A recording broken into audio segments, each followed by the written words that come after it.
Alright, ladies and gentlemen, welcome to the Shawfire Supercars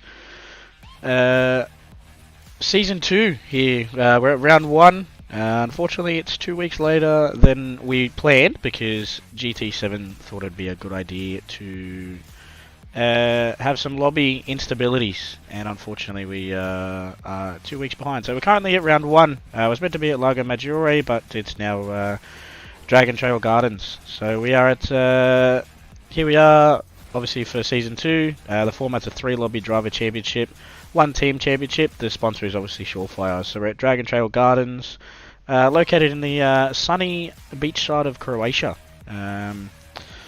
The weather will be SO1. There's no mandatory tyre for race 1, and race 2 is mediums only.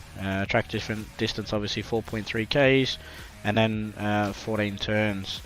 So we have some decent drivers lining up for this season. So we've got Hooncorp Esports, Scarborough Motorsport, Colin Racing Team, Whiplash Motorsport, Mad Turtle Racing, Me Cougar Driver Development, Black Rose Racing, Juiced Motorsport, Gridline Racing, Road Sick Racing, Diffusion Race Engineering, Mash Spuds Racing, also making their return, CP Motorsports, and Hasseldine Automotive. So we'll go through the drivers a little bit after.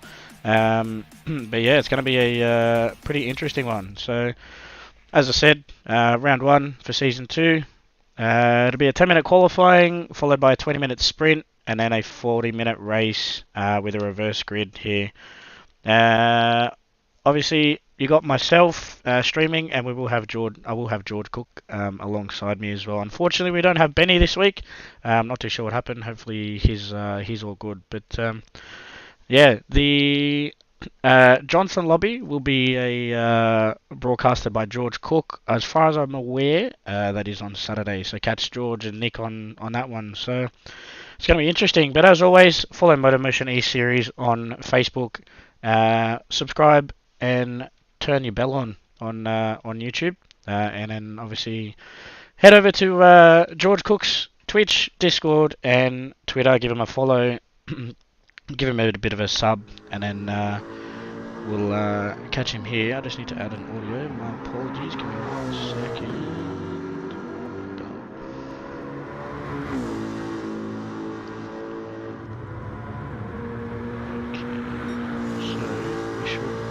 To hear George there now, my friend. Hello, good sir. Hello.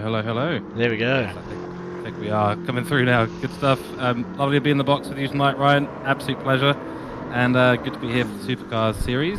Brock lobby, of course. So, yeah, I'm expecting to see some good driving tonight. And yeah, Gen 3 Supercars, which is really exciting to see. Obviously, the Gen 3s coming out in real life in recent couple of years. Less downforce, as I understand it. I'm not super familiar with the Gen 3, Ryan, but if it's anything like GT3, then it should be okay. Yeah, the Gen 3, they're actually having some issues at the moment. Obviously, everyone's probably seen with the lower downforce. They're changing. They pretty much changed the whole shape of the car, but now they're struggling with tyre usage and stuff like that. So the Mustangs are pretty up there in qualifying, but over the distance of a race, they really struggle, which actually obviously wasn't the case at the Bend, which was last weekend. So there was a lot of Mustangs up at the front of the pack, which was good. But yeah, the Gen 3s are definitely interesting to watch. But obviously we've got our own Gen 3s over here. So we've got the Ford Mustang, and then we have a Camaro, which I need to find because apparently there's no Camaro on track at the moment. Here we go. We have Madrick in Ricky Rick in the what looks to be an old Marlboro replica livery, sponsored by Hasseldine Automotive for Hasseldine. I think it is Hasseldine Automotive Racing. But yeah, it's going to be interesting, I think.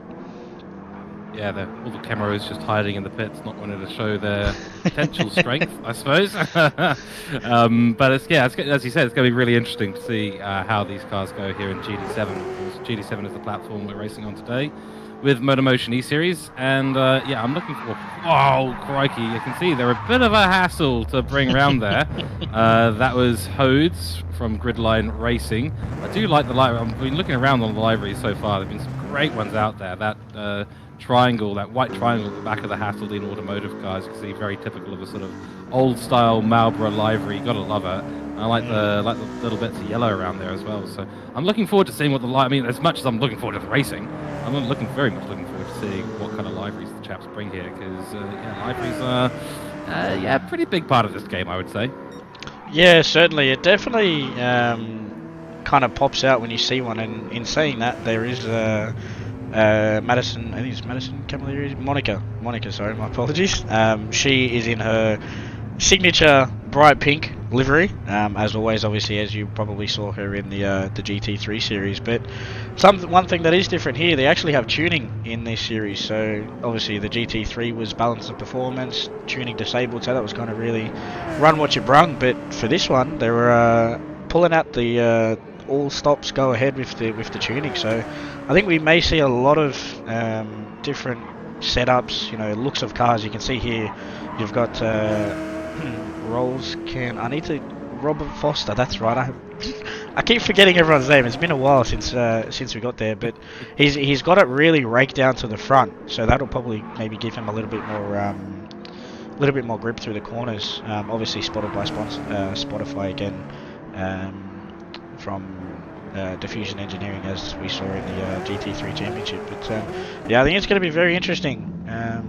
Speaking of, you can see Span here, his Mustang was very, very flat, but looks like they've just gone into qualifying. So I don't know about you, but I don't particularly like this track. If it is me, I don't really like gardens. I'm not a fan. We're kindred spirits on that, mate. It's one of the tracks I dislike to drive. I dislike to watch people drive on. But to be fair, there's a lot of advantages to this track, right? We've got 14 corners. We've got something around 4.5 kilometers. This is a fictional track, so it's one that's been essentially made up by GT7. But it does include some really interesting corners out there and really challenging sort of Sector 2, which leads through some S's in turn 7, 8, 9. And then obviously in Sector 3 as well, turn 11, 12, 13, very sharp corners, followed by a sweeping right-hand at turn 14. So really tricky track to get right in the best of conditions. The tuning that the chaps here, the ladies and gentlemen on the field, all their teams will have been doing is going to be absolutely critical here, because there are some big straights as well. So you've got big straights with hard braking zones. I think it's going to be a very big challenge for them to get the car set up correctly in a way that's not going to completely kill the tyres. They don't want to obviously kill the downforce entirely, because through the corners that's going to be absolutely critical. It might be why we saw Robert Foster of the Diffusion Race Engineering team just going for a little bit more rake on the car, just to eke it through the corners. These cars got tons of horsepower and torque, so getting them going fast in the straight is not going to be a massive problem, I suspect. But in a race condition, when you're having slipstream from the cars behind, which will be a thing to deal with down the long straights, having a big rake on the car could just take a few more kilometers off the top end of the car, which that's not going to be super ideal for them if they want to make some passes into those long straights, which I would say are probably the best overtaking zones on this track. Yeah, obviously being a track that it does have a couple of long straights, so you do have a lot of technical areas. For me, I think I would probably go the more downforce kind of one, because you could go later under brakes and stuff like that with more rake and etc. rather than someone with like less rake or less aero. They got to brake earlier because it's going to kind of really extend the braking zone. But yeah, it's got all sorts of what a track you'd feature. It's got two 45 degree corners, 90 degree corners. I keep forgetting my angles there because I didn't like math in school, but it's got a lot of sharp corners, and then it's got a couple of flows, and then it's got the obviously turn 3, 4, 5 and 6 on the run up to 7. It's a long left-hander, multiple apexes. You got to kind of lift, get it in, get the car turned in. Can't get on the power too much, as you said. These cars have got plenty of horsepower, so get on the gas too early and you're going to just spin the thing around. But yeah, I'm kind of excited. I wasn't around for the first season of the Shawfire series, but I'm pretty excited for this one. I'm probably thankful that I am on this side, up in the comm box with you, rather than in the car, because I've driven the Camaro in the game, and it is a secret beast, that's for sure. Yeah, I'm fortunate, I suppose, in a way. I haven't driven any of these cars, so I really have no idea what it's going to be like out there on the track for these drivers. But yeah, we saw one of the Mustangs there get nearly sent to space on the curb, so that's something for them to look out for.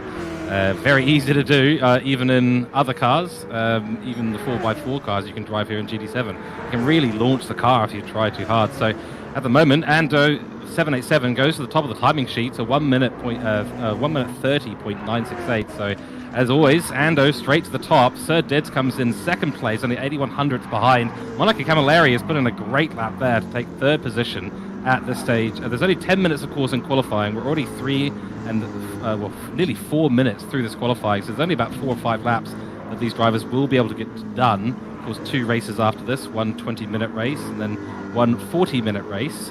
I think the tyres for race 1 are anything goes, so chances are we'll see everyone just jump onto the soft tyres. Everyone will be on soft tyres, of course, for qualifying. The best tyre, got the most grip.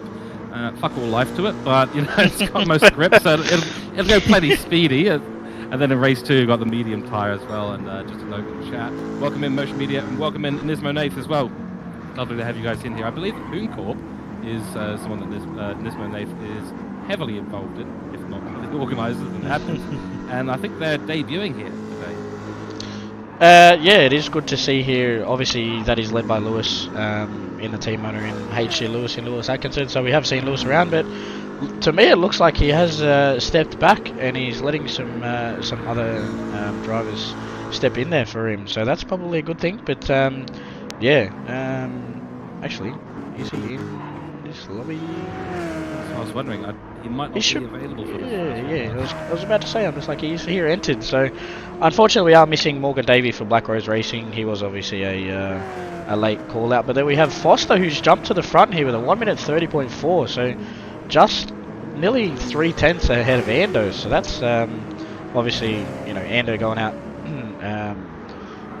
quite early. But looks like Monica has dropped down the standings here. As you know, Span has chucked in a quick lap too, but at the moment it looks to be, I was about to say a Mustang top 5, but Foster come through in his Camaro, so maybe he's found something secret in that car. But I'm keen to see on the tyre choice for race 1, especially being 20 minutes here, and you know the drivers are already nearly 6 minutes, and they got quite a lot of wear on the tyre at the moment. So would you go for the conservative setup, you know, start a soft, a medium, or start a medium, or something like that? Oh, Span. That was impressive car control there. That was. To like that 1.3 tons in these cars. Very, very heavy beast. And crikey, to pull that back under control. Well done. On board with Nick Pautasso now, a fellow commentator of ours. Of course, a close friend of yours. But yeah, no. In terms of my strategy for race 1, it's full send on the softs, mate. 20 minutes. It's not particularly long. I mean, if you're running on no tyres at the end, so be it. You just got to be a bit careful. Maybe a couple of conservative laps at the start when all really starting to figure itself out. But then you'll have plenty of tyres for the rest of the race. It's only going to be 20 minutes, but it's not particularly long. So Foster still maintains the lead. Monica Camilleri, though, up to P2. She is absolutely flying at the moment, so that's great stuff. Great to see her up the top. And then Span, of course, as you said, he put in a great time too. 7,000ths of a second separating him and Ando at the moment. So I wonder if Ando maybe had a bit of a bad lap previously, trying to save tyres for the final lap. We saw Foster come into the pits.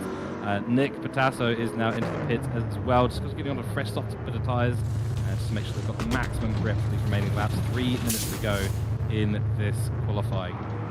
Yeah, that was, looks like Nick picked up some damage there, so he might have run wide up there at turn 1 to all through that section. So, as you said, put some fresh boots on the car. You've used some fuel, made the car a little bit lighter and go full send. But he's running a really nice Castrol livery there, obviously sponsored by Ultipack for Mash Spuds Racing. But I quite like that. That's very simple, but you know, as they say, sometimes simple is always better. But yeah, that's definitely a fan favourite for me. But from what I can see as well from the entry listing, we're actually missing Tyler Lansdale in Kaizen, so he's not here either. So a couple of people missing for this first round. That's tricky. maybe these Gen 3 cars just proving to be a little bit hard to get out of the pit lane in some cases. We'll obviously follow up with that later in the race. A little bit of a battle going on here between Ricky Rick and PJ Mack. This looks like a good lap. Should be a good lap. Good enough for P7 at the moment, so P6. not quite as fast. P6. Oh yes, no, he does go up. So it's not a bad lap at all. And Nismo Nath is back in the chat. Also, he's about as involved as a founder and principal can be. So not involved at all, Mr. Nath. Not involved at all. The founder and the principal of the Liverpool team worldwide. We'll call it worldwide, mate. But nonetheless, on board with Colin right now. He's up in the P9 currently. GLR Scotty, he's running privateer once again.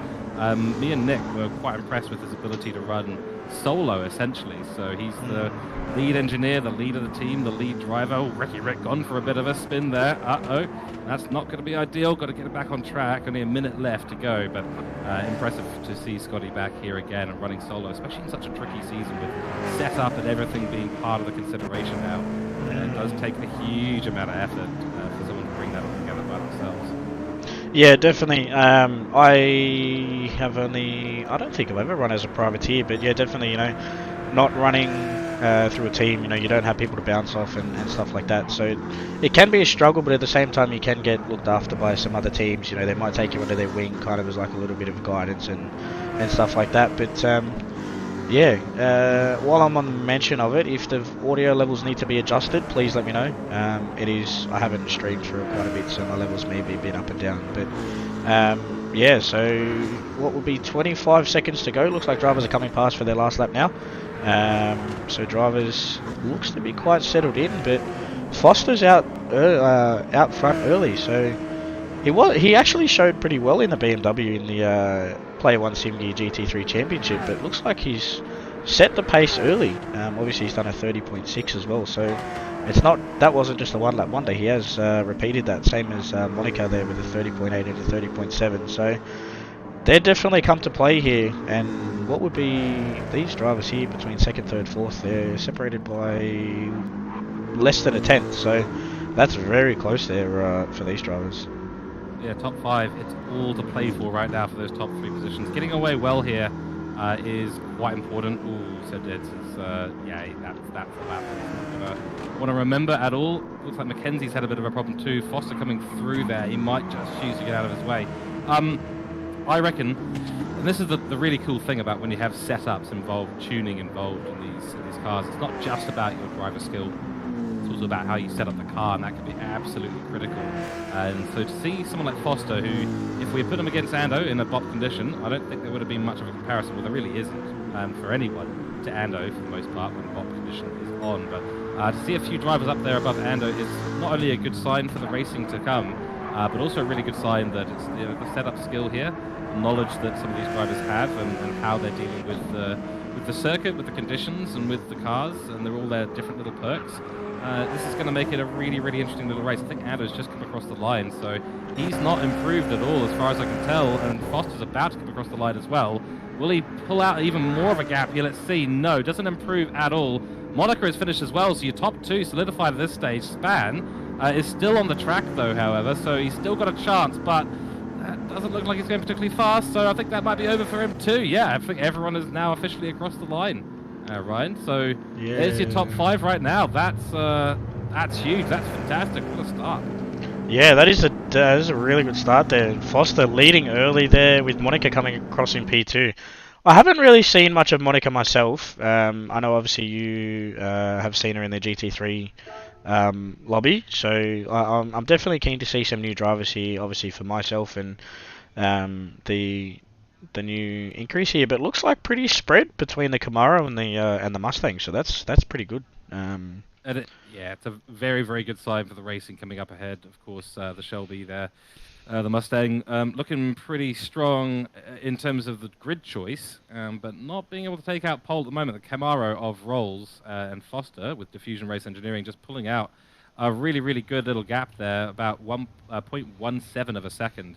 So it's a great lap time as well, 1:30.449. No one else has been able to match that. No one else has got into the lower half of the 1-minute 30s. So really, really good. Your top 10 as it stands, of course, is Robert Foster, followed by Monica Camilleri, And then we've got Span there, Ryan Span, followed by Andrew Scott.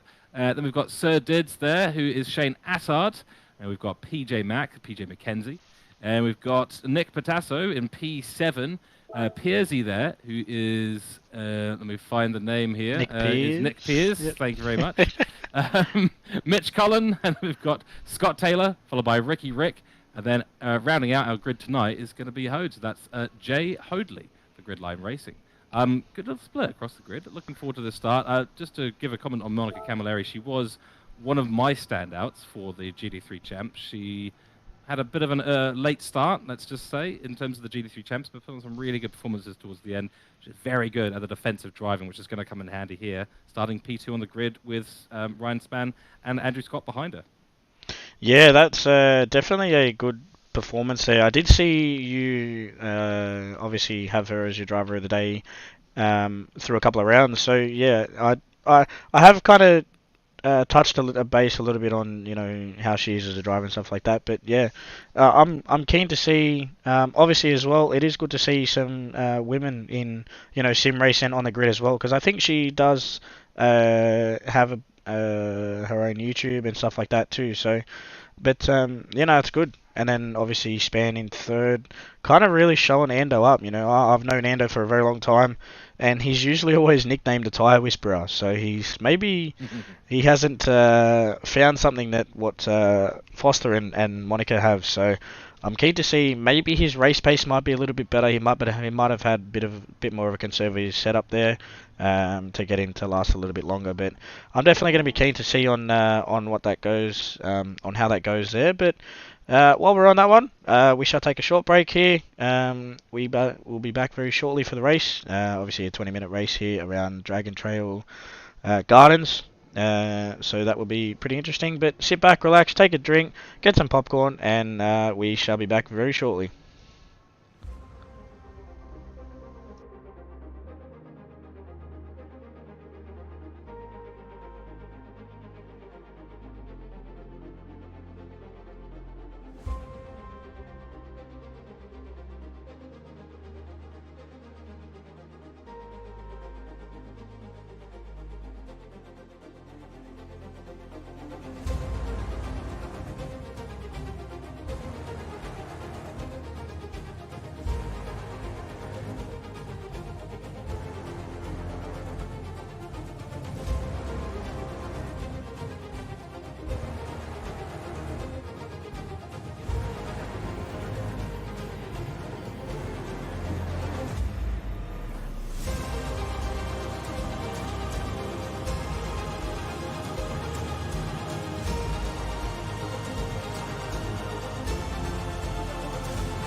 Well, as you can see there, ladies and gentlemen, obviously MotorMotion has a lot to offer. The TCR Cup, which actually has just finished up there.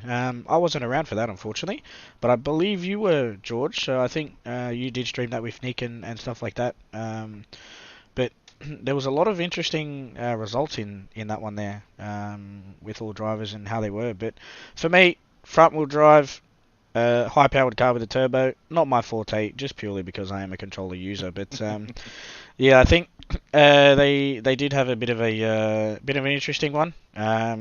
So yeah, I think MotorMotion does have a lot to offer, and I'll be excited one day to race in a MotorMotion series. So yeah, they're a great evolving set of chaps. Really, really great on the admin side of things. The TCR Cup was absolutely brilliant, well organised, well run. We are on the grid now, so I will shut up about the TCR Cup, but it was fantastic, as with the GT3 Champs. Over to you, Ryan, for the start. It's about to go green. We are about to go green here for a 20-minute race here at Dragontrail Gardens with Robert Foster in Rolskin Hardley on the pole position here with Monica. P2, that's 5 lights there, and lights are out, away we go here. And Monica looks like she's had a bit of a slow start there as Span jumps up into the inside there, goes deep under brakes. Oh, really pulls that inside line there, but Foster, what a blistering start in that Camaro. Yeah, Ando is under a lot of pressure at the moment as well. Dids there's caught him up the inside, pushed him a little bit wide, and Ando's going to have the inside line going into the next corner, so Dids pulls out, but Nick has already gained a position as well up into P6 currently. Foster leads us away. Monica goes into P2 Span. That was close, and oh, Nick nearly had a huge moment, flies up the inside of Dids there, takes P5. What a start from Nick Pautasso. That is absolutely stonking stuff from him. Yeah, that move there, that was no holds barred there. He went full send up the inside, and I think he got the rip strip on the inside there, and that was a whole lot of full send. Just keep your foot flat to the floor and just hope for the best. And yeah, that was wow. I'm lost for words. I get the feeling Ando might have seen that coming in, just went, you know what? If you're going to do that, you can have the position, because I don't want my car at the side of a barrier. And you saw Nick nearly do exactly that. But no, Ando will remain ahead of Nick at this point. PJ Mack, of course, was the one who got overtaken. Shane Attard at the moment falling a little bit back in the pack currently. Not ideal start for him at all. He's got now Piers right on the back of him with that blue Mustang at the moment. But yes, it was a good start, those for the top 3. Getting away nicely. Span has actually taken P2 away from Monica Camilleri. It's a bit of a shift going on at the top of the field. I don't know what's happened with Monica Camilleri there, but she's fallen back and now got Ando in her rear view mirror. That is not a sight that anyone on the driver field would ever want to see. Oh dear, you're being chased down by Ando? Uh-oh, better get the foot to the floor. And Ando's going to go and have a little look up the inside. Can he make it happen? Monica closed the door on him. Doesn't going to let him by without a bit of a fight, I think. And Monica's been a fantastic example of good defensive driving. Ando, of course, we know how sensible he is on track. But Nick, now in P5, on the back of Ando and going purple. Yeah, that was a very... Well, it looks like Ando was running a little bit less downforce there. And he went to go up the inside of Monica, but as you said, yeah, she shut the door there. But Monica did get a little bit of a slow start in compared to Span, so he did get her in turn 1 straight off the start. But while these drivers are battling, Foster has just gone, you keep battling, see you later, I'm going to take this first place, and he's got out to a 2.7 second lead. Looks like to be currently making it even bigger there as Ando really fakes the position there. Taps the back of Monica. Oh, that was very ambitious there from Ando. Maybe that might go. I think he's going to redress. He has decided to redress. It's good sportsmanship from Ando there. He knows that he's sent a car sideways, so he's decided to back out of it. It's lost him a couple of positions as well. So that just shows the level of sportsmanship from Andrew Scott and the Me Cooke driver development team. They are top sportsmen at the end of the day, as with everyone on the grid. And Monica there will continue to hold on at the sort of sharp end of the grid, but she's lost a couple of positions because of that. Mackenzie has come through. That was close as well on the inside. She's really keen. She wants those positions back. She'll have the slipstream here on Mackenzie. So will she decide to make a move? Let's see. How ambitious does she want to be? No, backs out of it. Very sensible. Yeah, definitely. That was a bit of a tough one there. Looks like she got the short end of the stick there from Ando, but as you said, a lot of good drivers there and racecraft. He did let that position back there from Monica. Luckily, she didn't spin, so that would obviously be a bit of a hard wrap up there for PJ Mack and Nick. Really took that and said thank you gents, and thank you Monica for that position. I'll take those, and Nick took that with both hands and thought, see you later, I'm gone. So now he's on Span, who's currently 1.8 seconds up the road, so he's going to be really hunting for that P2. But yeah, biggest mover at the moment is Nick, but Ando makes a move there on Monica into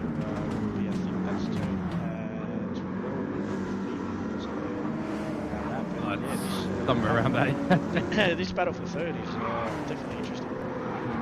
Yeah, we've got 14 no-name corners here on the fictional Dragontrail Gardens, so it's a little bit hard for us to keep track of it entirely. They just come through what is marked in some cases as turn 1, in some cases turn 14, because it is the last corner here. I think I might be looking at the reverse grid one or something like that. I've got a different one on my timing sheet here, but that's totally fine. Ando, yeah, as you said, finally did make the move on Monica Camilleri there, and does get up to P5. You're right that Nick Pautasso has had a brilliant start, because I think he qualified in P7. He's now in podium positions, running P3. And by the way, that gap to span is actually coming down in some cases. I think he's fast, mostly on the straights. I've seen his car being a little bit squiggly in the corners, whether that's just him pushing the car to the absolute maximum, or whether the car is set up for that straight line speed. I'm not 100% sure. There really are two philosophies in terms of setup. You can either be fast in the corners or fast in the straights. And I think that we might have a little bit of a battle of philosophies here between the current P3 and P2. Yeah, it looks like Nick has a lot better drive out of the corner there. It really takes the time out of Span, but then Span does a little bit of time, like it doesn't produce as much on the straight. So yeah, from what I can see as well, maybe that might be the whole Camaro versus Mustang thing there, but yeah, I think Nick has a bit of better corner exit, but Span may have that better top end, obviously. What I believe is like a 4.7 litre Coyote in the Mustang, and then a 5.7 litre LS3, I think. So different engine packages can also obviously benefit in different ways, but I think Span here is just kind of keeping him at bay at the moment. But PJ Mack and Peter McKenzie is under fire now from Ando. But in saying that, we'll drop down to the back here. We've got Monaco leading this pack of 6 cars, all the way down to 10. So I did go back down to. But at the back here we've got Scotty at the back of the train. So one car makes a mistake, Scotty's going to really take that on board there. But he's running that. Look at that rake on that car. He's got that back end of that thing sitting so high up in the air. It's almost a little comical, actually. Kind of looks like something out of what's the movie? The Outbacks. Well, I'll remember the Mad Max. That's the one. Max, almost looks like a Mad Max car in some ways. That was a bit of a moment, though, wasn't it? Oh dear, Scotty had a big moment. Mick Collins is going to find maybe a way round, but they're going into the tricky hairpin right and then a left with all of those curbs. So you don't want to be side by side with anyone there. Collins decides sensibly to back out, which is a good choice at the end of the day, because we saw it earlier with Monica and Andrew Scott, and it didn't end particularly well then. So Colin Racing Team will maintain their P10 position. The privateer of Scotty holds on to that P9 position for the moment, but you're right, they're at the back of this reasonably long train of cars.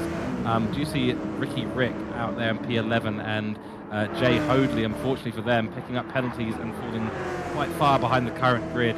But who else is making the gap? Well, it's Robert Foster out the front, because this is now a 4.5 second gap. I don't know what he's got there in terms of the setup, but it's working extremely well for him, and he's very dialed in to the car at the moment. Yeah, he's really got that car. I'm quite impressed to see Foster out in front.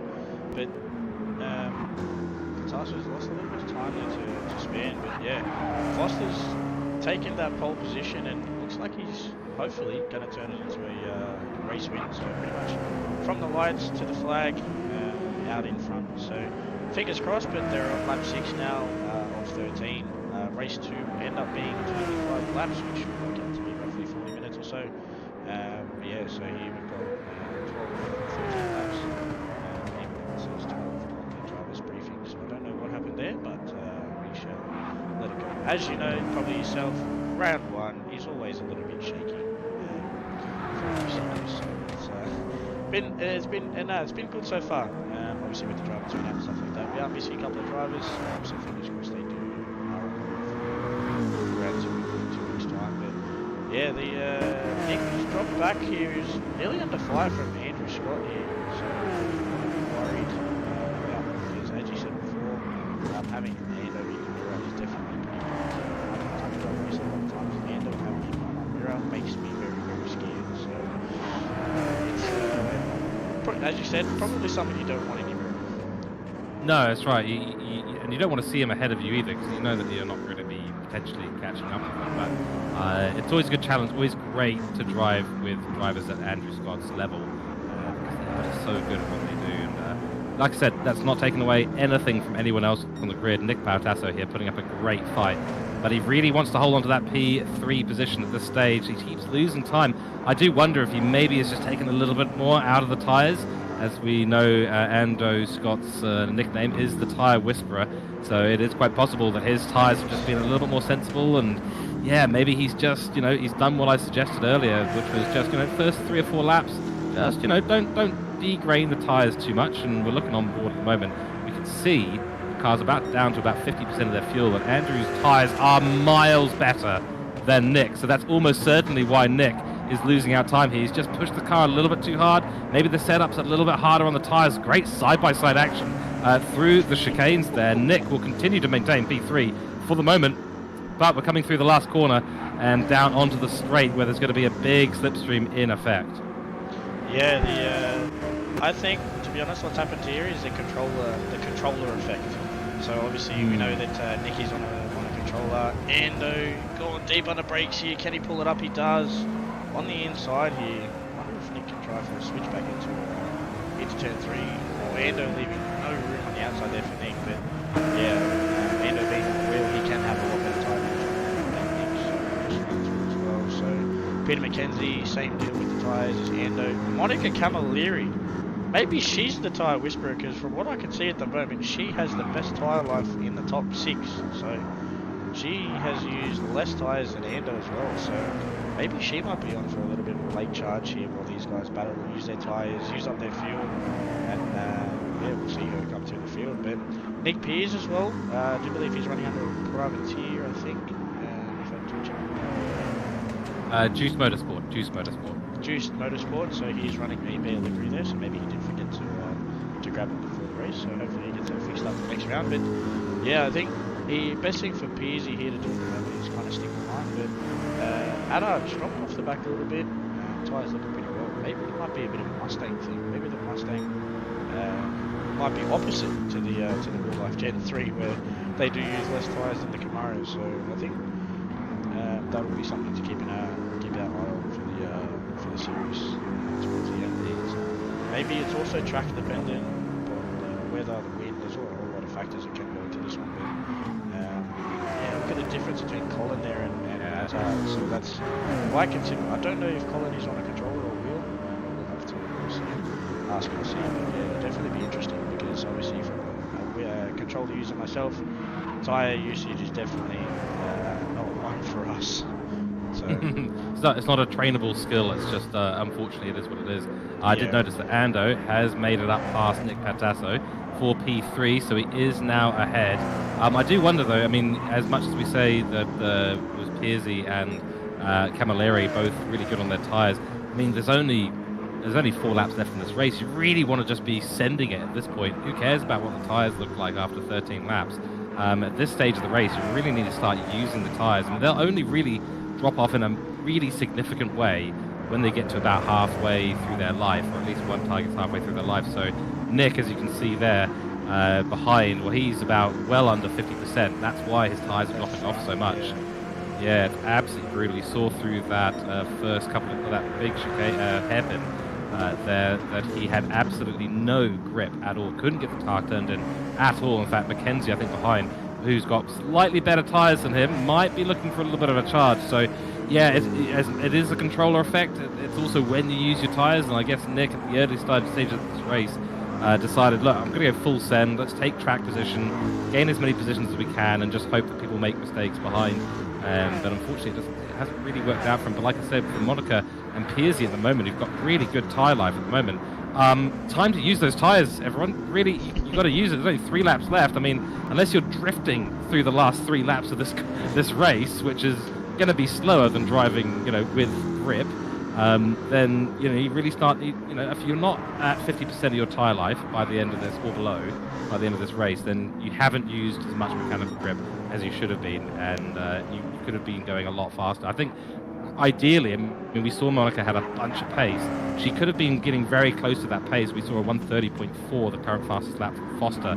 Monica was only 0.17 of a second behind Foster in qualifying, but she's showed none of that pace through here. She's been far too conservative, I think, in this race, and unfortunately that's put her way down the field.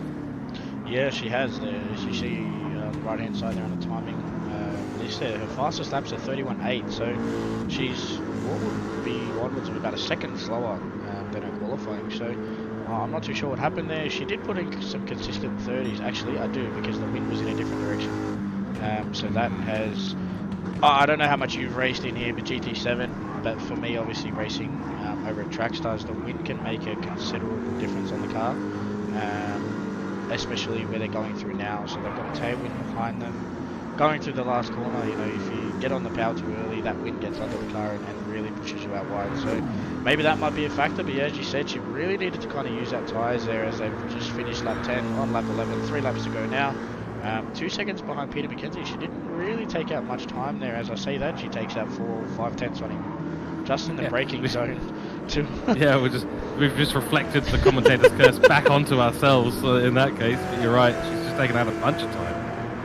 That left front there from Nick is definitely pretty much nearly dead. So I'll be surprised if that thing actually makes the end of the race. But I'm surprised. There's a lot more right-handed corners than there is left here, I think. There's only 4 right-handed corners. So yeah, that as you said, controller effect.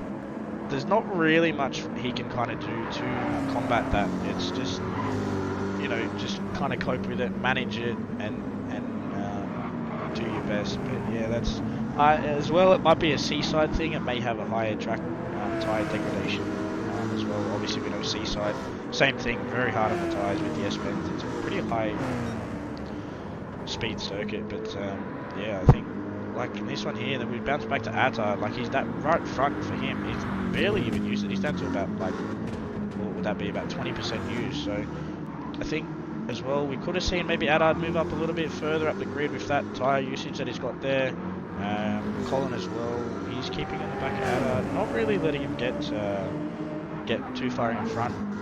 But race to forget here at the moment for Scotty, Hodes and Madrick. So there looks like they're not having the best race here at Seaside. So maybe it might not be their forte. Obviously, like yourself and myself said. Not a fan. No, that's right, not a fan at all. But, excuse me, nonetheless, it has produced some pretty good racing so far for race 1. We'll be looking for a longer race because then we get a bit more strategy come into play. But it's a tricky balance. It really is a tricky balance to strike. I mean, if you're on control, obviously you've got the concern that the tyre life is not going to be as easy to manage yourself. So you have to look at other ways of managing that. That'll include just driving slower. Nick here, if he was driving any slower, would be easily down in the pretty much P7 or down. Wouldn't have been able to make those overtakes stick at all. He wouldn't have been able to fight off Ando for a lap or two. And now, of course, he's got nothing. He's got nothing on that left front. It's gone, and you can see the effect of that. He couldn't turn the car. I mean, I bet he'd have to get completely out of the throttle because that car is going absolutely nowhere to the right hand, to the right direction of this car at all, and yeah, he's going to be struggling a huge amount. PJ McKenzie just drove past him. I think Monica Camilleri is about to do the same as well. She started to use a little bit more of her tyre life, and again, like I was saying, it's a very tricky balance to strike. We've got a mix on the grid of some who probably haven't used as much tyre as they should have, some who've used far too much tyre for very different reasons, and that's goes for the send. Nice send there from Monica Camilleri. Goes up the inside, and Piercy is also looking to take advantage of that. Nick can't do anything about it. He can't close the door because he can't turn. Yeah, definitely. But I did notice there, I did obviously jump on board there with Monica down the straight. She pulled in to the back of Nick, but then as soon as Nick hit the straight, he just pulled away. So it looks like he might be running a bit of a lower downforce setup there. Or that might be just the Camaro effect. But yeah, what would be Nick Pautasso moving up into 3rd place early on? He's actually dropped down here. Tyre life really not doing him any favours here, with Nick Pearce about to probably more or less take the position here into the hairpin if he gets a good run. So yeah, I'm definitely feeling for Nick there. Pearce running really deep. That was very close. It's actually interesting you mentioned that difference and getting sideways as well. Like, Careful, mate. The two Nicks there having a little bit of a battle. Of course, Nick Pautasso is actually Nicholas, but we'll call them both Nicks because it's fun. Final lap coming in here, but maybe also just a quick comment on Pautasso's car. Maybe a slightly stiffer suspension setup that's causing him to use more mechanical grip. But across the line for the race win, 5 seconds ahead. Robert Foster, what a drive! Yeah, that was fantastic there, from lights to flag. Span as well, coming across the line in P2, Ando in P3. And then Peter McKenzie keeping Monica at bay there for P4, P5 in Monica. Oh, Nick gets him on the line there for P6, P7. Ada coming across in P8. Then we got Colin here, coming through for P9.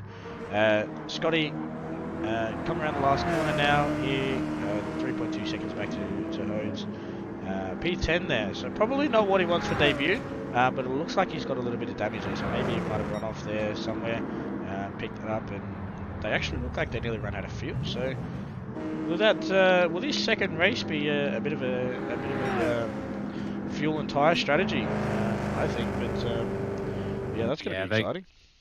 They're gonna go through 2 fuel tanks in this next race easily, and the question is, can they make different tyres? I think they've got a mandatory medium tyre for the next race, so that will last a little bit longer, but it won't last 25 laps.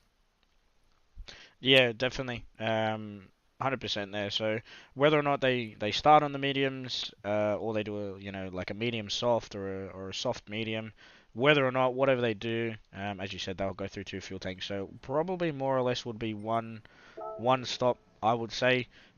Foster they're in with the fastest lap with a 30.4, 3/10 faster than Ando. So mate, whatever Foster's done to that car and whatever his engineer has done, keep that in that car for this next race, because you're going to be starting at the back, so you've got another 11 cars to go through. But yeah, I'll be quite interested to see on how the cars can move through the grid. Obviously, as we said earlier, it is a reverse grid, so whatever we're seeing here on the timing screens, we do have Rick starting on pole position. So definitely going to be an interesting one here for race 2 at round 1, essentially round 2. But yeah, it's going to be a good race, I think. As you said earlier, tyre conservation, fuel conservation as well. Would you come in a little bit earlier, stuff like that. So there's a lot of different things that to kind of get in and see on what we can do.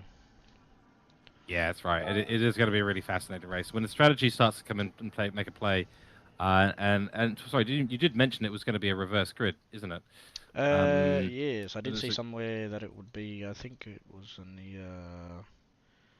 I'm trying to find the. We've got a whole bunch of very, very big sheets of information for everyone in chat, just in case you're wondering why you are getting a little bit of confusion sometimes from us, and also just confirmation as well. This is Dragontrail's Gardens reverse. So I was in fact, Ryan, looking at the wrong sheet. I was looking at the one that was going the normal way around, so it does help a little bit when you look at the right layout. But yes, you're absolutely right about that. The race is going to be very interesting. 2 fuel loads, absolutely. The medium tire and how long that lasts is going to be interesting. You might see a lot just go half-half as soon as they pit, just put on another set of mediums and go absolutely ham. But if it is a reverse grid, seeing the faster drivers drive up the grid and save their tires at the same time, that's going to be a challenge for all of them. Yeah, definitely. I did see it. It was in the race format, in the race preview. That's where I found it, because it's not in the driver briefing pack or anything like that. So I knew I saw it somewhere. But yeah, so I was looking at it's funnily enough in the commentary pack. He does have turn 1, so he's got the reverse grid, reverse layout on the pack, but then in his track description, he's got it the normal way. So we're having to reverse it.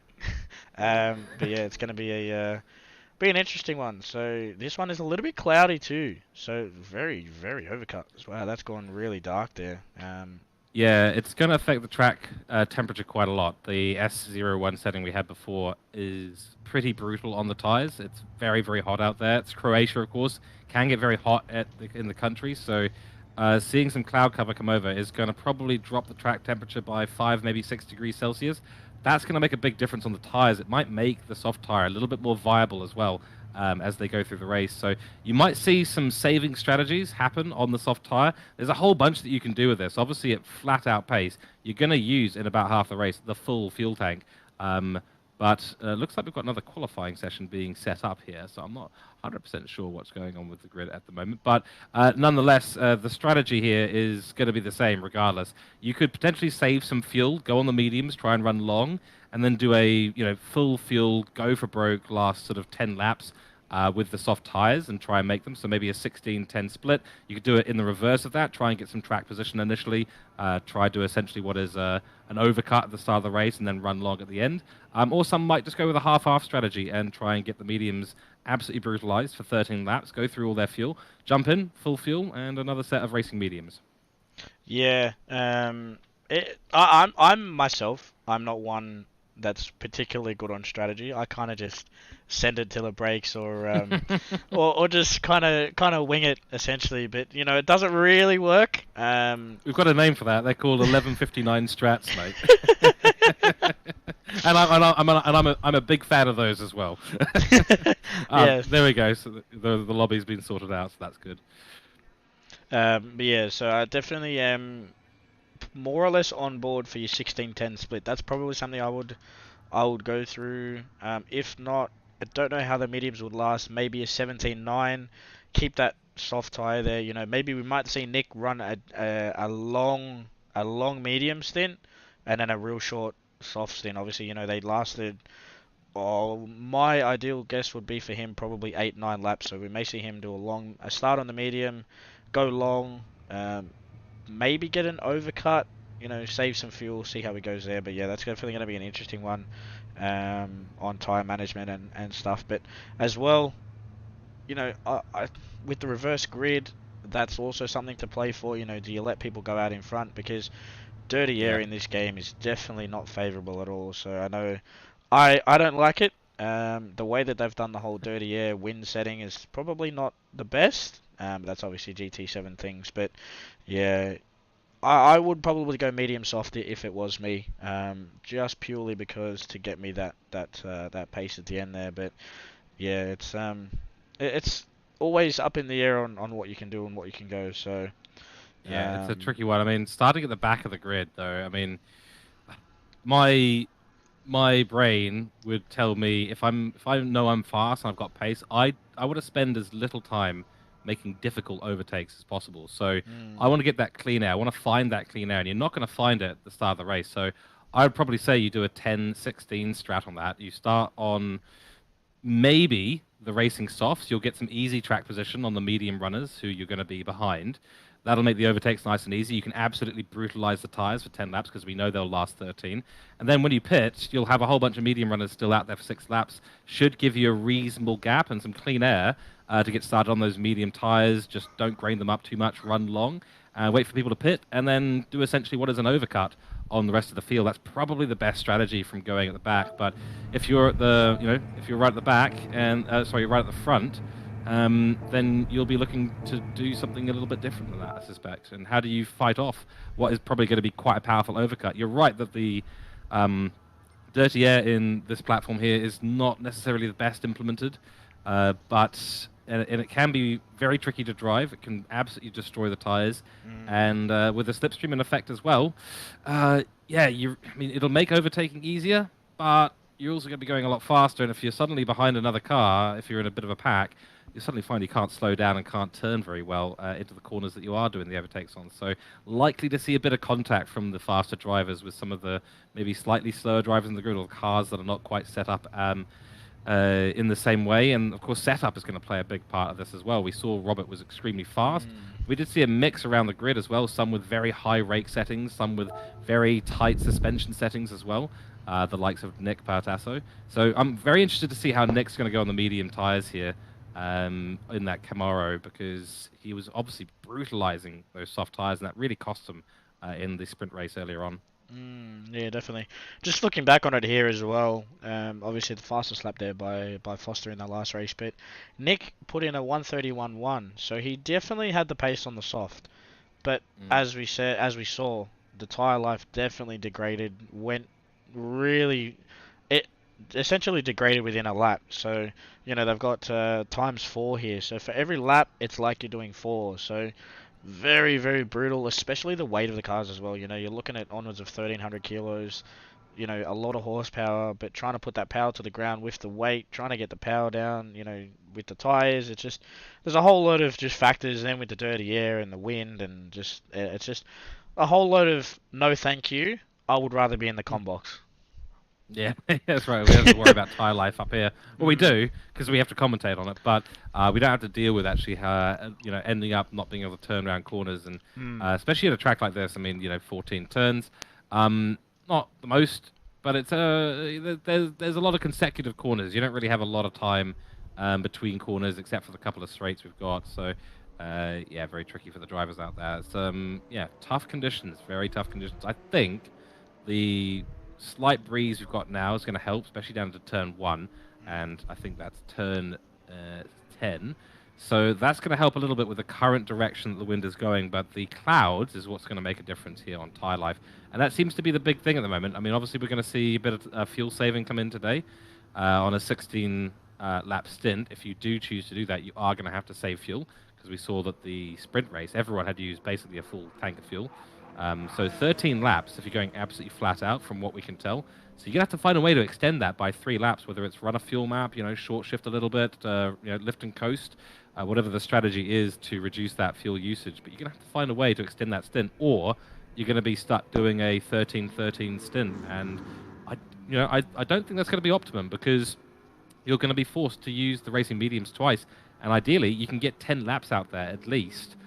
With the racing soft. You might be able to half it, do a 13-13 with a racing soft out there, but just given some of the way the tyre life worked previously, I wouldn't be too keen to be spending 13 laps out there on the softs, because at the end of those end of the race that we just saw, we were seeing people lap in the 33s. So you're losing upwards of 2 seconds with really bolded soft tyres, and that's going to be slower than a medium tyre that's got half its life. Yeah, definitely. We've used the hard tire as well, obviously in the track styles Le Mans 8 hours. So that hard, the way that they've managed the tire model on this, for me personally, I'm not a fan. But yeah, it's definitely interesting in a way that the softies are really soft and the hardies are really hard. So like, your soft has minimal life and your hard has life that'll go for that'll go for hours. So I think probably something that they didn't get right, but maybe they may fix in the future.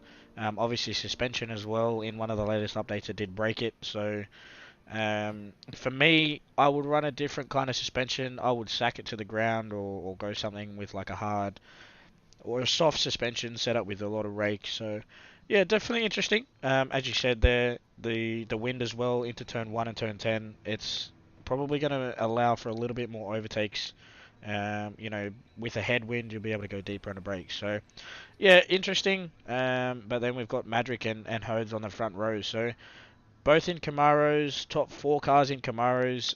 I don't know how the difference is between the 2 cars. Looks pretty even. Obviously Camaro, Mustang, Camaro, Mustang, Mustang, Camaro. So for the top 4 in the last race was definitely even between the Camaros and Mustang. It just essentially came down to driver capability and tire management. But yeah, I'm keen to see what Foster can do here. I'm putting my money on him. If not, it'll be Span in that Mustang. So keen to see here. But yeah, that tire strategy and tire life there, I'm probably not going to be a favour of. So you're right. I think my money is on Monica this time out.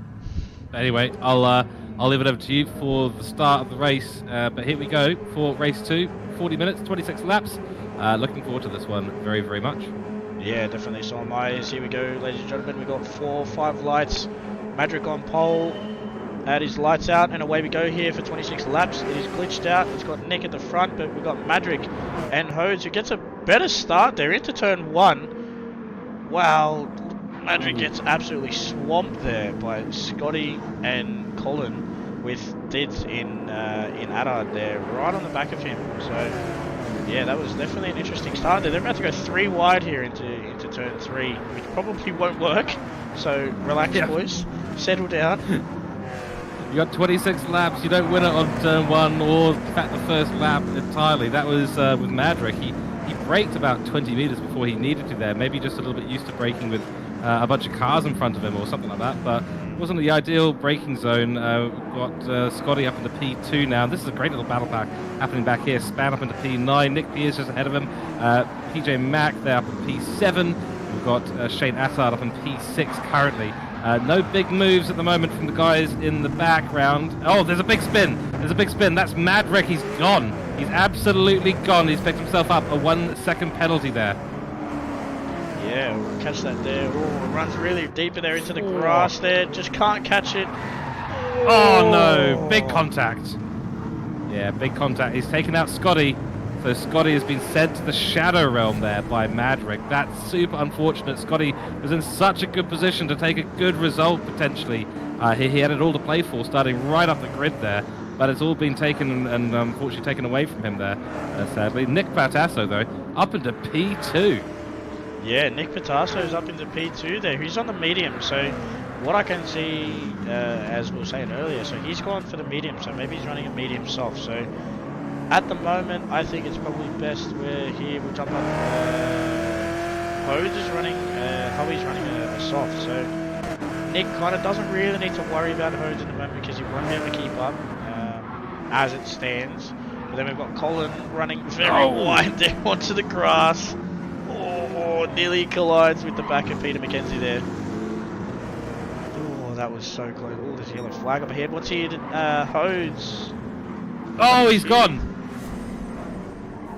Yeah, he's completely gone. I don't know what corner that was at, but he's just, yeah, he's rode the curb and got on the throttle way too early, and he's just sent the car around. So Nick Pautasso now takes P1. He's on the medium tyre, as he said. McKenzie behind on medium tyre as well. I think Shane Attard might also be on that medium tyre. We'll see as we go through the grid. Ando also on the medium.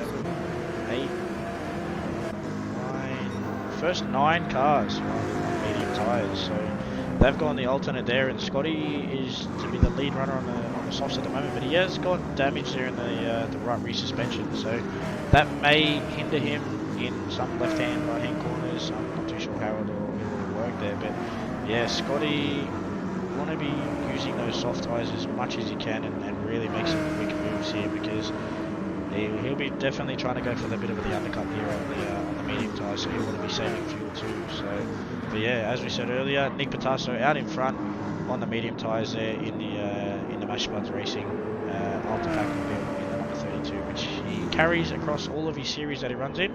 That's Nick's number there. So if anyone tries to take that off him, he's not a bit of a happy chappy. But yeah, Peter McKenzie there holding off Span for P3, who's just run wide. What was that? That was maybe Ando, I think.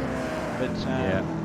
Monica's at the back of this pack too, so she'll just be keeping her head down. But Foster, he's moved up into P6 from what will be P12 off the start. So he's also been a big mover in this one. All over the back of Colin, he's breathing down his neck. That he's not letting him get away at all. So yeah, nearly goes down the inside there. But he's also having to worry about Monica. Oh, Colin runs really wide there. Yeah, Colin has just been overtaken. And we'll have a little look on the action replay here. Goes in, just gets a little bit squiggly, doesn't find an apex there at all. And just can't bring the car in, and Foster just goes, hey, well, I'll take the usual racing line, goes right around him. Nothing that Colin could have done there. He needed to hold that apex, but unfortunately he wasn't in a position to do so. There's another moment, just a little bit too hard on the throttle. Monica Camilleri goes straight through, but they're going to be slightly side by side in the last corner here. But that position will be hers, I suspect, by the end of the straight. Nick Pierce tucked in behind this little pack at the moment. Ando's off to a great start. Oh, we've got an unfortunate disconnect as well. Looks like the car for Madrick has just packed it in. The engine's gone, ACU problems or whatever it is. We'll try and find out for you, but unfortunately for him, his race is now over after that massive contact with GLR Scotty on turn 1. And it did look like he went basically engine first into the side of Scotty. So not surprising that Gen 3 car is pretty much useless there. Wow, that was close. That was rubbing doors if I've ever seen it, which is always good to see. The more rubbing doors you can do, or Peter McKenzie running really deep there. Maybe he's not used to the medium tyres compared to the soft, so running a little bit deep in compared to Span, but Span is on the hunt now for Nick, so Ando looking for a move here into turn 10 on Pete McKenzie, but there's an apex back there, my friend. You might want to hit those if you want to try and keep Ando behind you, but right behind him he's got Foster, so Foster's hunting Ando down. Yeah, we know that Foster has got more pace technically on his car than Ando. We saw it in the first race because Ando, that's close neighbours. They're not only knocking on the door, they're very, very close neighbours. Conjoined apartments, in fact, if anything, maybe even sharing a bedroom at this stage between Mackenzie and Ando. But Ando doing his usual very clever driving stuff. This is where racecraft starts to come in. You know, tease the move up to the inside, then brake early, let the car in front of you, miss the apex by a mile, and try and tuck it up the inside and get on the throttle early. And Ando nearly did get that done out into turn 10, but wasn't able to hold it.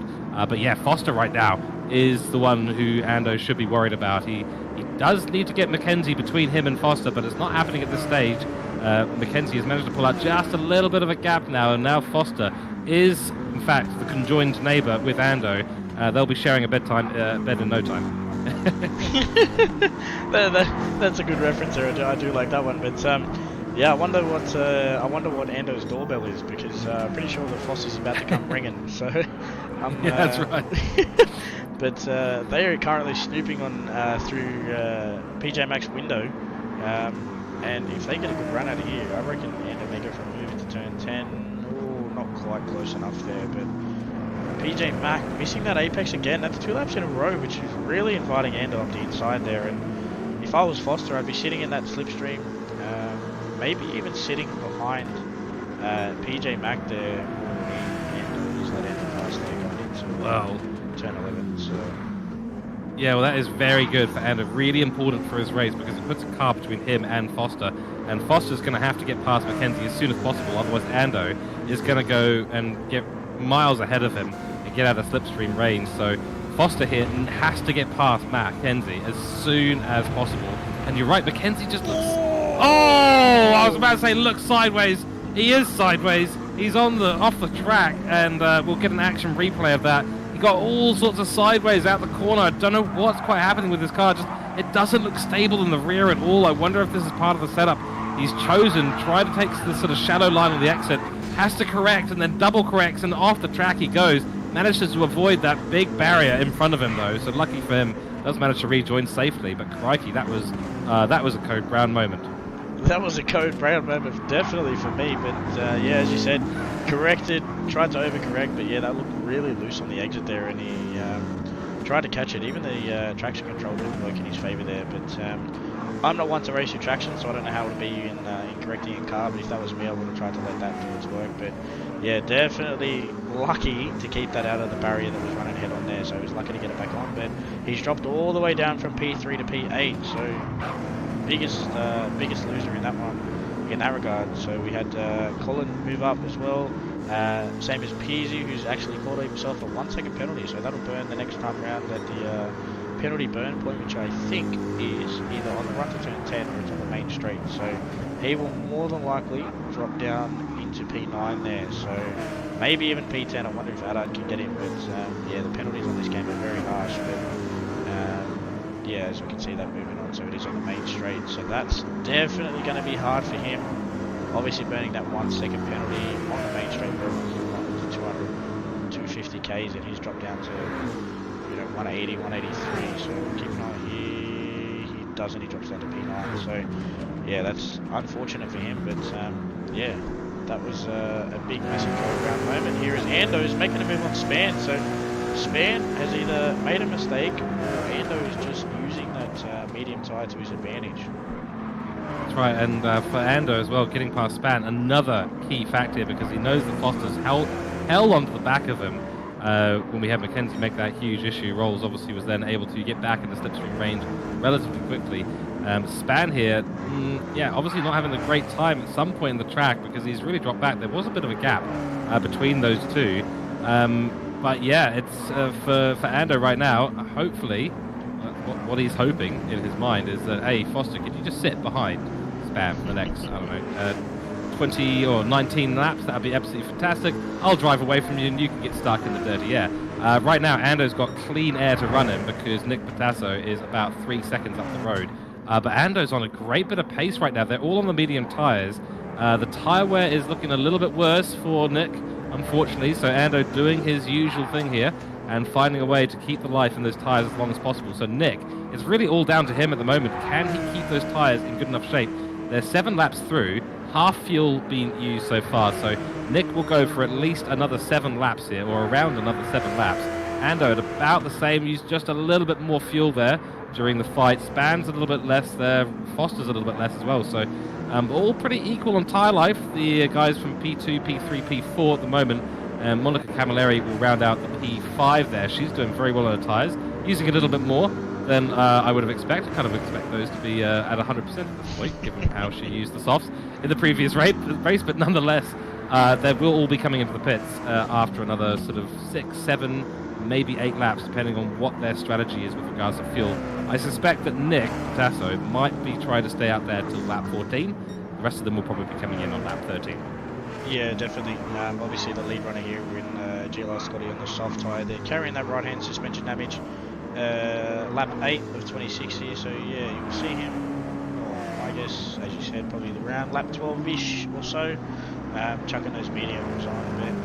Yeah, I wouldn't want to be in that pack there, but at the moment, we've got Foster here on the fastest lap with a 1:31.6, so he's making some moves there, but next car I can see is Ando with a 1:31.8, so if Foster can get past Span...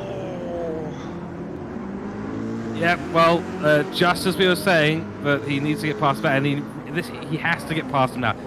He has to take advantage, Foster does, of this situation with Span, because Ando is flying off in the distance right now, and that fastest lap might not be his for too much longer if he can't get past, but a good slipstream. We're on board right now with Foster. Can he look up the inside? No, thinks better of it. I think that was the time to send. Yeah. Oh, he has. Yeah, but that was the time to make a move and send it. Span obviously saw it coming and gave him the space, and frankly, that was pretty close to the barrier as well from Foster. Yeah, that's... Likes to live dangerously. Definitely, I wouldn't want to run too close to that one there, but yeah, as you were saying, Ando's 2.4, 2.5 seconds up the road there in front of Span, so the longer Foster spends behind Span, the bigger the gap goes, but granted the time difference there, I think maybe Foster can pull that gap down, but yeah, I think Foster, as you said, turn 1, that was definitely the time to make... Oh, Span, they're going full Tokyo Drift. Right there, that was a massive moment there. We're getting a bit of an action replay on that one. He may have caught a curve or something, I'm not really sure, or he's just got a little loose on the car there. Yeah, he's got a little loose on the car there. Yeah, he had a really terrible exit from the previous corner, ran wide, so he had to get the car back over to the left-hand side of the track, and unfortunately in doing so, he managed to throw the inertia off the car completely. He's having a really bad time through that chicane as well, bringing Monica into play behind him. Foster does go through, of course, as you can see, just ahead, now up into P3. So it's now 3.5 seconds up the road is Andrew Scott from Foster. Your leader at the moment is Nick Pautasso. In P4 it is Ryan Span, then Monica Camilleri in P5, who's made her way up the grid nicely. I think shout out right now to that man on screen, GLR Scotty. He has done absolutely brilliant to going from what was P2, being taken out all the way to the back of the grid, and now made his way back up to P6. Yes, he's on the soft tyres, but it's still an impressive drive from the privateer. Yeah, definitely. Obviously carrying that damage as well. It is very hard to make time with damage too, so yeah, definitely biggest mover at the moment and most impressive, but I'll be keen to see if the undercut works with fresh mediums compared to used mediums. So, keep an eye on that one when they all come in and out of the pits there. But Nick Pautasso is currently under massive pressure here from Ando, so I don't think Nick's car is really set up for these longer races here. His fastest lap's at 32.4, where Ando's fastest lap's at 31.7. So yeah, that's definitely under fire here from Nick. But I think as well, may have tyres come into play, or Nick getting really loose there through that chicane. Some of these cars are really unsteady going through that chicane and into the front straight. It looks like they're kind of really losing their rear end. Yeah, I do wonder. I mean, I was speculating before if Nick Pautasso's car there is potentially set up with very stiff suspension and a high ride height at the rear. That would, unsettle the car a huge amount, and it would really start to wear down the tyres as well. Would give you a bit more straight line speed, and he's running a little bit wide there. The stiffer suspension, of course, will allow the car just to sort of drop down a bit more. It'll force the car to have grip. So on exit, he'll be pretty quick. But on the corners, he'll lose time, he'll lose tyres. But you can just see the difference between Ando's car and Nick's. Nick's is sort of very squiggly on the entry to the corners, on the exit of the corners, trying to get the power down and trying to get the power off. But Ando's car is looking incredibly stable in both those areas. So that's where the big difference is. It's not actually necessarily with tyres, because the mediums should be pretty good up until the point where they're at sort of 25 or 30%. So at the moment, I think this is a car setup thing right now, both obviously from Camaro. So shouldn't be too much of a difference. Ando's trying to send it up the inside. Pautasso's got no grip on the outside, but gets a good run away once again. So when he does get the power down, his car's absolutely rapid. But in the corners, he's just got nothing because the car keeps sliding out from underneath him. Ando looking dangerous in his right-hand mirror there, but Nick holds his nerve very, very well and continues to close the door on Ando. Ando will have to find a way past at some point. But interesting as well, we've got some traction control on for those two chaps too. They're both trying to run the traction control, see if it'll help with their tyres a little bit. I was hearing a little while ago there's a little bit of an interest with how TC1 works as compared with TC2 up to TC5, which is the maximum setting. TC1 has been dialed down a little bit, and that's Foster going fastest, again, a 31.5. So he's on a charge, and he's reeled in that gap to Ando by 1.5 seconds since overtaking Ryan Spann. Yeah, that was what I was keeping an eye on. Orlando was battling there with Nick, so that was onwards of 2.8. So to Ando there, he's got that down to 1.3 in the process of doing that fastest lap. So I think the longer Ando spends behind Nick, probably not what he wants, because you can see Foster in his rearview mirror in that very nice looking Diffusion Race Engineering Chevy Camaro there in the Z01. But Spann sitting pretty comfy in P4, not really under much attack there from Monica. Maybe they're kind of settled, waiting to use that soft tyre there. But for one person that I know is good with tyres in Ando, I've never really seen someone who's better in saving. But after seeing Monica, I think that maybe she's now the new tyre whisperer. But either that, or she's just not trying to push it as hard as, you know, obviously the likes of Ando and Foster. But yeah, I think definitely they're playing a long game here. Maybe they're going for a longer stint compared to these guys up the front. Let's just compare the fuel loads. They were roughly about the same fuel load, so we'll probably see majority of these cars in around about the same lap. I'd say probably lap 14, maybe 15. Probably not, but yeah, more or less as you said earlier, probably give or take lap 14. Yeah, so the less extreme split seems to be the favourable one, because they're on lap 13 now. If you're doing a half-half strat, you come into the pit at the end of this lap. That's a very wide line from Scotty, but you know, it seems to work for him. We'll get the power out of the corner, of course, gets it turned in nicely. But that front left of his is absolutely gone.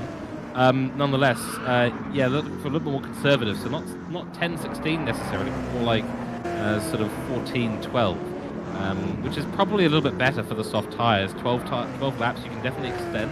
We saw obviously in the first race the soft tyres going 13 laps. I think also, just in terms of Monica and Ando, we could probably crown them the king and queen of tyre whispering. Yeah, I reckon I could support you on that one. Yeah, definitely king and queen of tyre whispering, but I'm actually interested in the tyre life that Scotty's got at the moment in those softs. So he can potentially get 14 laps out of those softs, which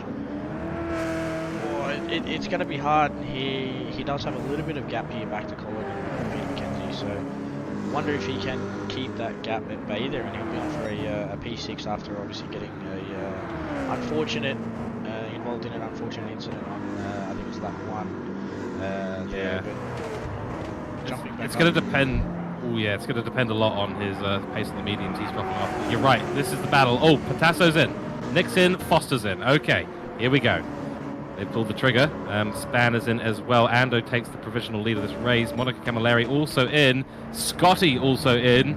So probably seeing some, Colin in, Mackenzie in. Everyone, I think, is coming in for their pit stops, except for Ando, who's gone out for another lap. Look at how much fuel that Hodes has still got on board. Ando will have to pit for fuel next lap regardless.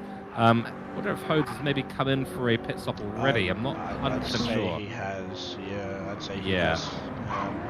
I think he was involved in an early incident. He does have a 202 on lap 4, so maybe he's run off track, got some damage, and now he's just kind of plodding around with some a little bit more damages. He probably knows that he can't really make any spots up, so he's just having a speed back up there. So unfortunate, but I think Ando is actually also good on fuel, so maybe we may see him into the pit lane on 0. He's running very, very, very tight on fuel. That bar is nearly completely out. Yeah, as we say over in the UK, on the smell of an oily rag. Quite literally, there's fumes in the tank at the moment for Ando, but yeah, he's calculated that pretty precisely. Knows that he can make it to essentially what is the 15th lap. It's gone now. Luckily for him, he's coming around the last corner. I do expect him to come in. I'm going to keep an eye on that speedometer. See if he suddenly starts. I think he might just. No, he's still accelerating. He's running. He's run out of fuel there. He has run out. He has run out. Yes. Yep, that's 0-0. He did. He ran out of fuel on the pit entry line. You could see there when he was full acceleration, it bounced into red. So it looked like it was spitting there. But yeah, that was. This is going to be critical here. We do want to keep an eye on where Nick is. So he's currently coming down into turn 11. So he's in front of Foster at the moment. So they're both on a soft tyre there. Lap 14. Yeah, so I definitely want to keep an eye on here. Maybe this overcut has worked for Endo, but he's obviously 60 litres in, and he's obviously going to have a bit of a speed comparison difference compared to Nick and Foster. You know what, I'm just looking at it now. I don't think that's worked out particularly well for Ando. He has taken only 91 litres on board, but he comes out behind both of them, so loses out the position to Foster. And does Monica Cavalieri get him as well? No. So Monica does not get within range of Ando either. But think about this. Ando's tyres are now going to be 1 lap better.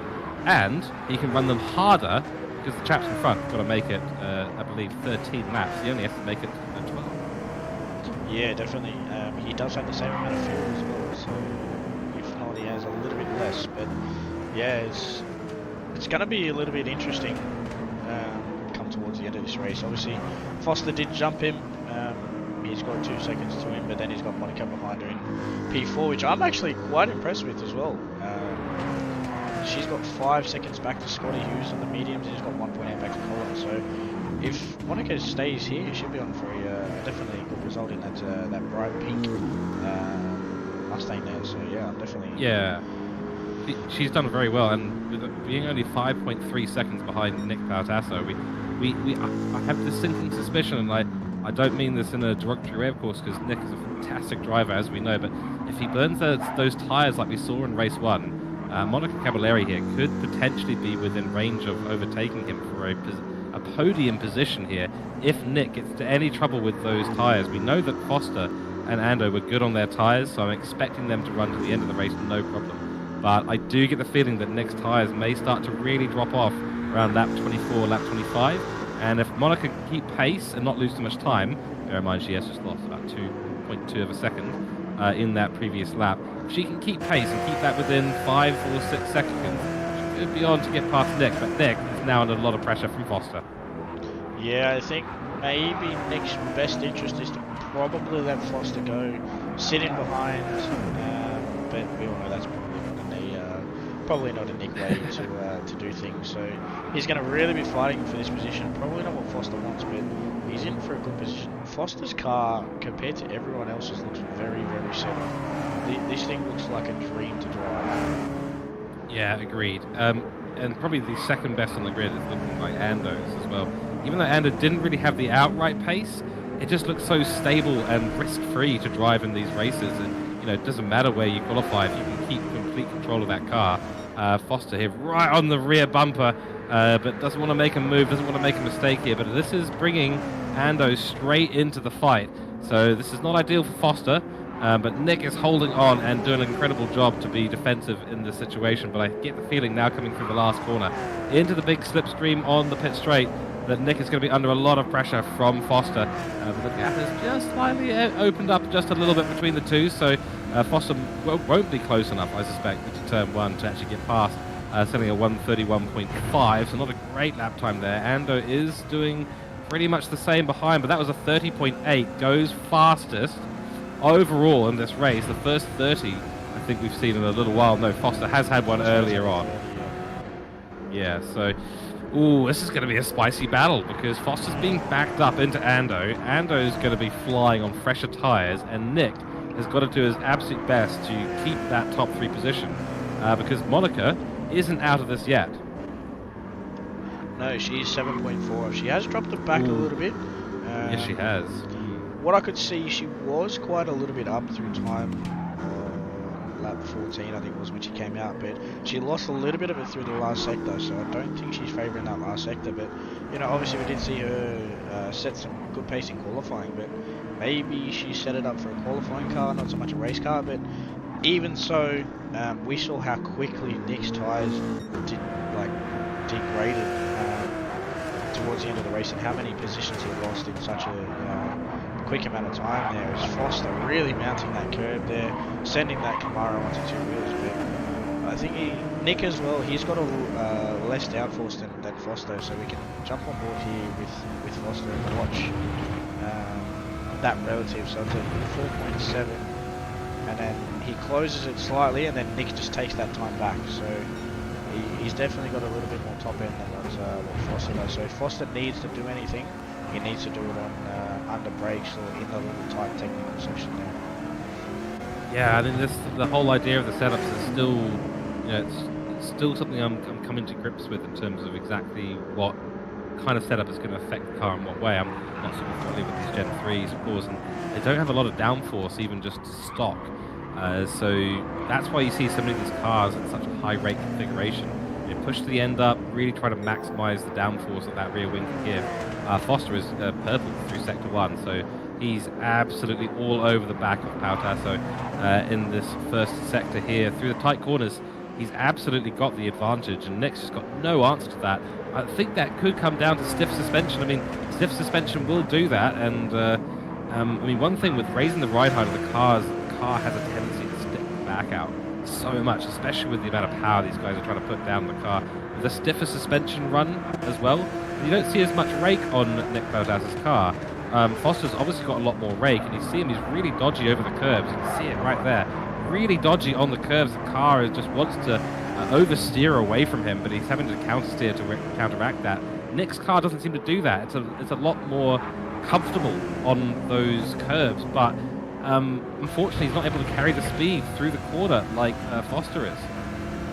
Yeah, I think because Nick is running looks like Nick's running a lower downforce setup, and potentially Foster's running a stiffer suspension, hence why the car is bouncing a little bit more, where Nick is kind of, the suspension's really sucking that bounce in and it doesn't make it move as much. So, you know, for me, I haven't really got my head to grip to tuning at the moment, but that's maybe why Foster has a little bit more grip through the corner. You know, Nick might be running a little bit looser of a setup to try and get him that grip out of the corner and stuff like that. It's just what Nick nearly goes really wide, but if Foster needs to make a position, he needs to make that up very quickly in this section here. So we've seen the last 2 laps, he's on the back of Nick there, but as soon as he gets onto the straight, Nick really pulls out that gap. So if that was me, I'd make a move down here into turn 10 or into turn 11 into the hairpin. So, but now in saying that, he's got Ando to do it too. So worst case scenario, he'll let Ando do with Nick, and then he'll take the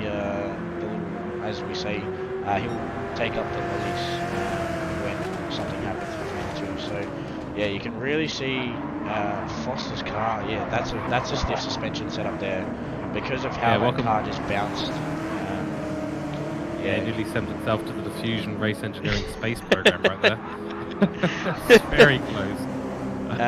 Yeah, so maybe that's why Foster has a bit better drive through the corner, where Nick has it out of the corner because the car sags and then has that top end. But yeah, Foster really needs to go past Nick ASAP, especially because he has that meat machine of Ando 787 behind him.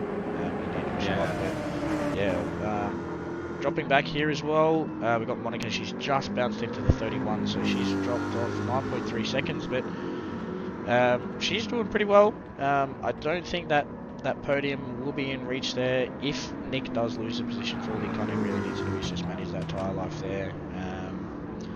And then from her, we've got 8.3 seconds back. We've got Colin in P5, who's under fire at the moment from Peter McKenzie, who's just gone up the inside there. Oh, Wow. good move there. Really nicely done from McKenzie. Wow. Yeah, so then we've got Span in 7th, Nick Pease in 8th, Scotty in 9th, Dids and Shane Alrad in 10th, and then Hodes in 11th, obviously with the DNF there from the Hasseltine team. So unfortunately they had a bit of a DNF, but that's racing, I guess. But we'll jump back up into 5th because Peter McKenzie made that awesome move there on Colin through that 3, 4, 5, 6 section. So that was very nice to do. A lot of racecraft there from Colin, allowing him to have that room and obviously come out clean scathed. Maybe a bit of a bumping doors, but who I don't know about you, but I like a little bit of my paint on your car and your car on my car. Yeah, sharing is caring, as Exactly. So you know, yeah, it's nice to be nice sometimes. Sometimes it's nice to be not nice. Sometimes I like to call it scraping shields, where you're not really, making any significant impact, but you are definitely making some sort of contact. And to be fair, supercars, DTM, you name the list, Formula One. They all have their fair share of contact, and that is part of motorsport at the end of the day. It's a non-contact sport, of course. You don't want to see any major contact, but at the end of the day, you are driving physical objects on track at speed, and at some point there is going to be not enough room for two cars to go through, and the reaction speed as well. You need to give space when the driver makes a move. You're not always expecting it to happen. You don't always know when the sender's going to come, and you can't just sit there giving space all the time. Sometimes you just have to close off the door, and that's racing, unfortunately. Just a note here for Ryan Span for Mad Turtle Racing. He's really dropped off. Was a little bit further up the grid, so I don't quite know how he's ended up down in P7. So it has a bit of damage. Oh, he does.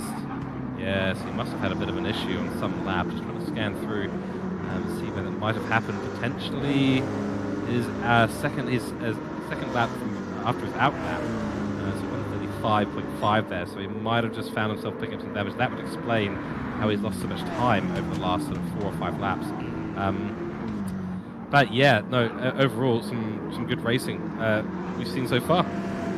Yeah, I'm very impressed with this racing here, and obviously here we are at Dragontrail, the Shawfire Supercars Series for round 1. Currently having a very good showing at the moment, and then obviously we have the other 2 classes happening at the same time as well. It would be good to see on how they are going as well. Hopefully the racing as well, but obviously yourself, you'll be streaming that one with Nick at the available time. But people will be advised, they will go live. Obviously if you have your notifications on, you will get notice for that one. But yeah, it's definitely going to be interesting on what the results turn out to be on the other 2 classes. Obviously, we have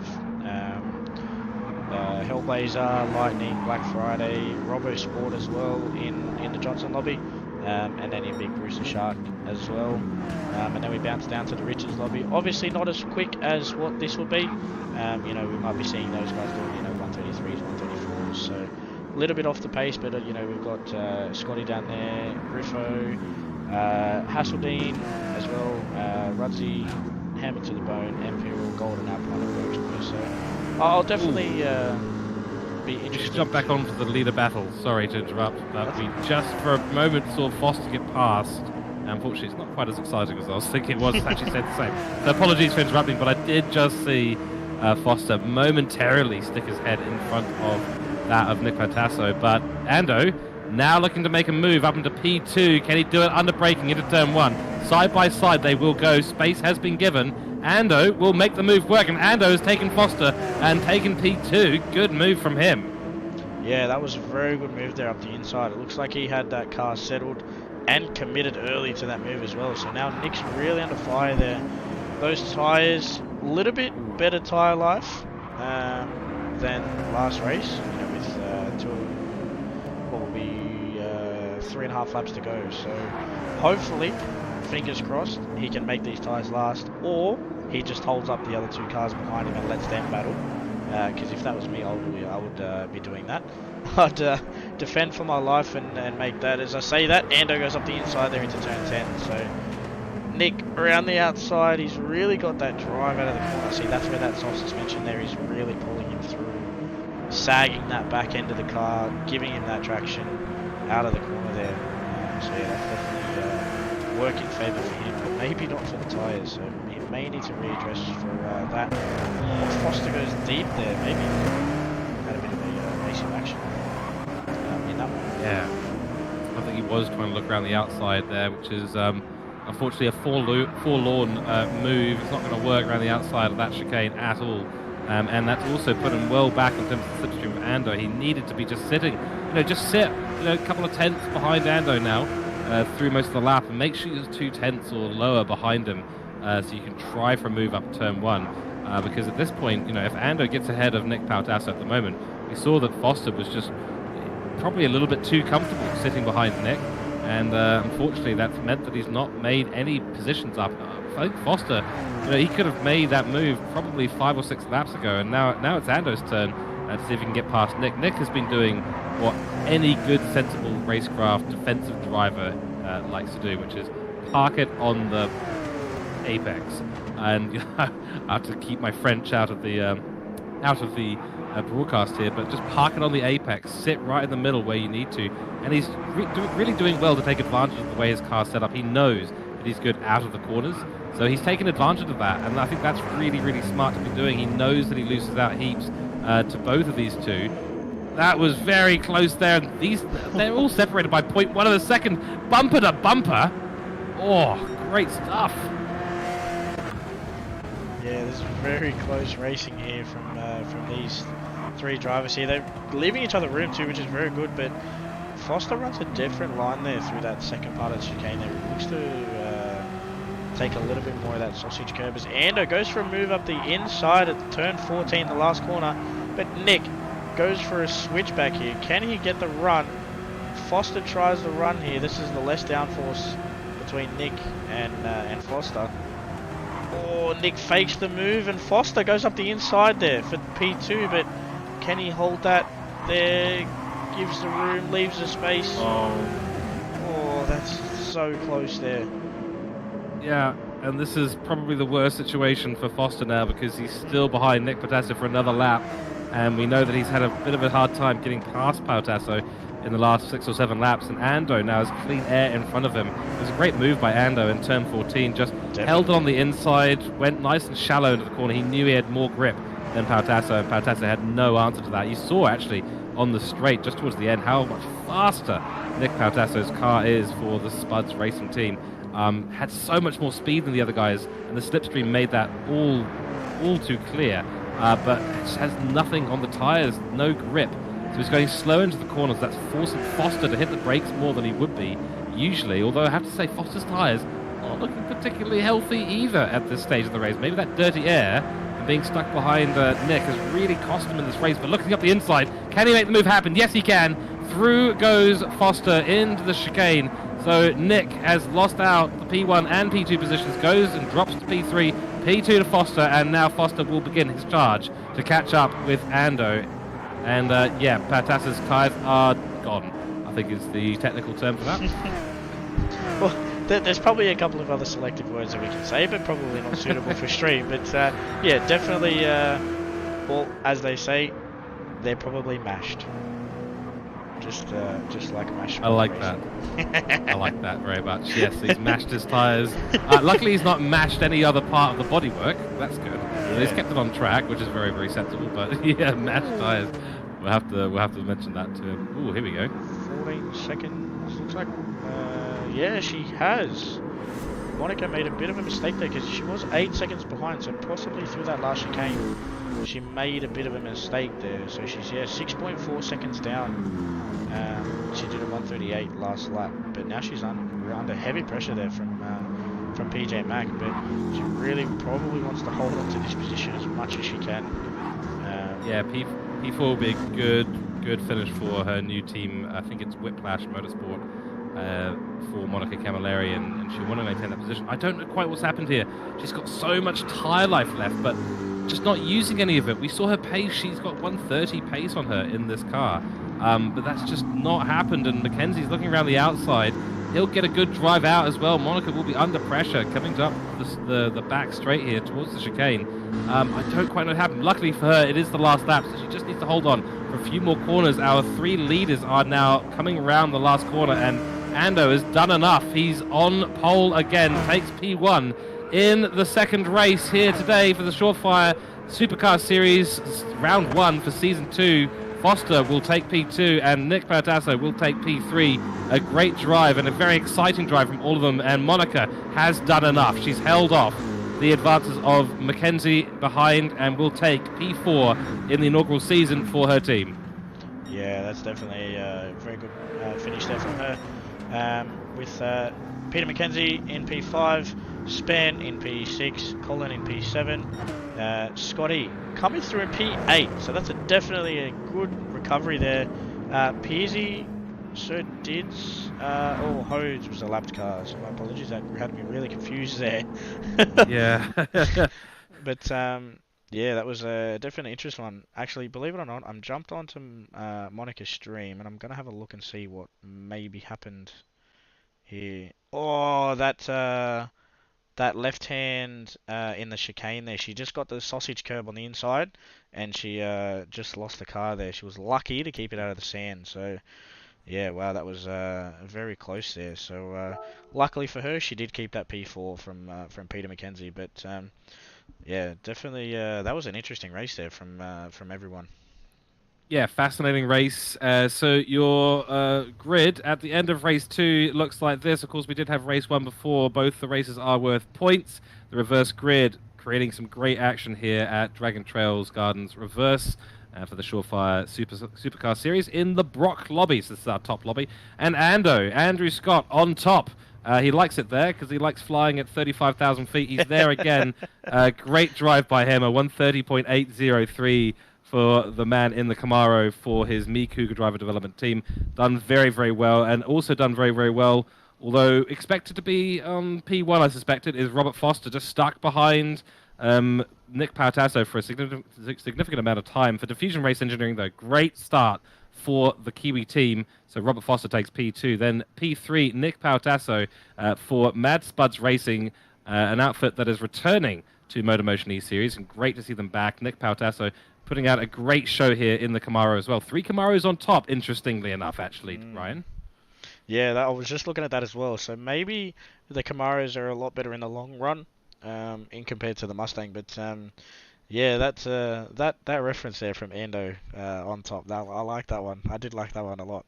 Absolutely, yeah.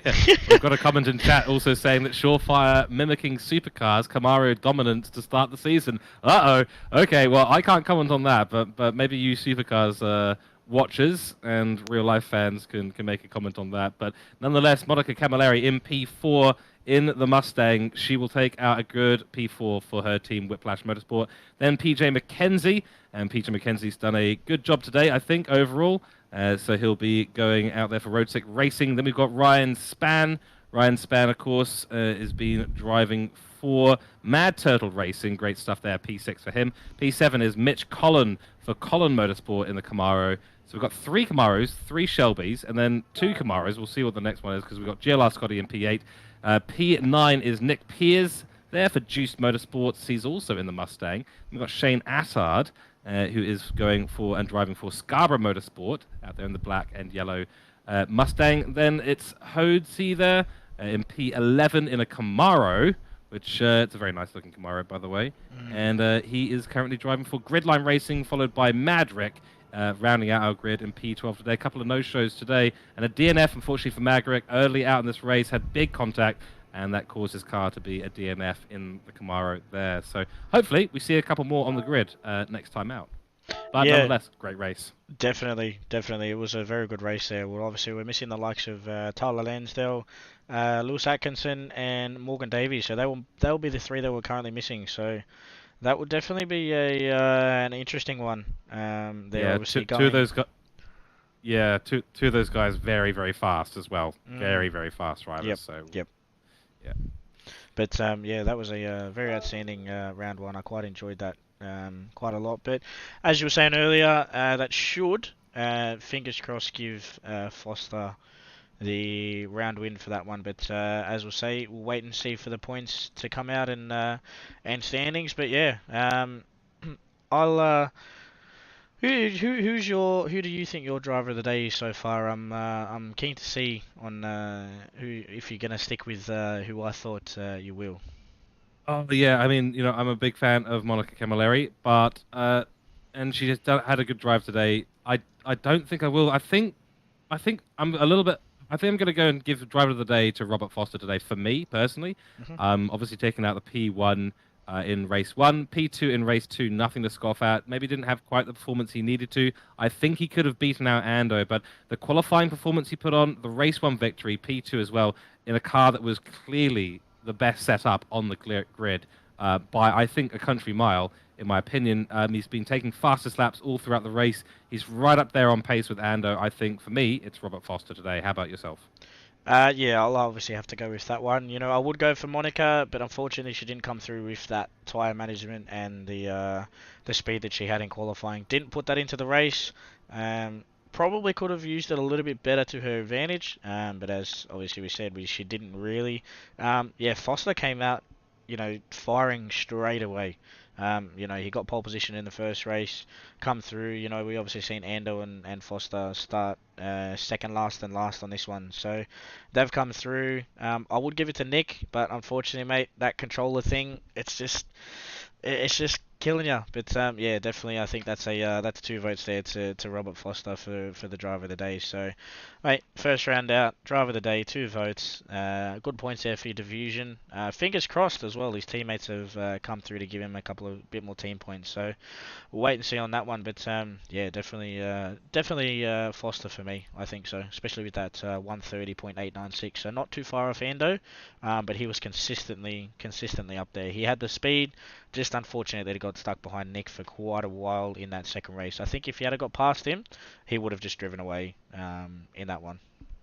Yeah, couldn't agree more. But honestly, fantastic stuff here from round one in the Brock lobby. Of course, we're a couple of weeks delayed because of some server issues that did sort of take us out. But honestly, with all the different setups on the grid, I think that just it makes this such a great competition. It's not just down to driver skill. It's not just down to whether you whisper to tires or not. Whether you seduce tires quietly and with subtle words or not. But it also comes down to the whole package. So who's got the whole package here today?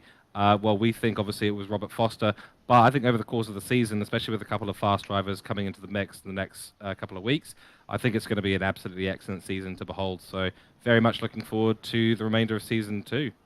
Definitely. So am I, and which we will be back in 2 weeks for round 2 here at the Shawfire Supercars Series, and we will be live from Kyoto Yamagiwa. And obviously that is the end of the stream because it's going to get late for yourself, so you need to head off to bed. So we thank everyone for joining. Obviously thanks to George Cooke for joining me in the combox.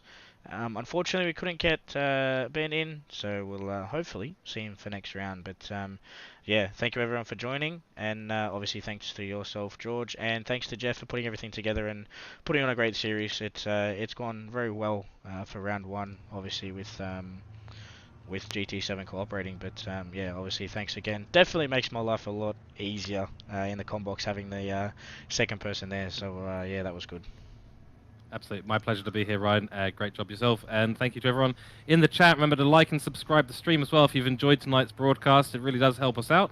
And, of course, you can find more information about the series, all the series that we run, TCR Cup, GT3 Champs, and Shawfire Supercars Series on our Facebook page, MotorMotion E-Series, and also on our website, www.motormotioneseries.wordpress.com. So join us next time in 2 weeks. We will have the delayed broadcast of the Johnson Lobby at some point this weekend. We'll let you know on the Facebook channels and on our website. So until then, take care, stay safe, and we will catch you all next time for the next race. Good evening, good night, and goodbye from the comms box here at the Shawfire Supercars Series for MotorMotion E-Series.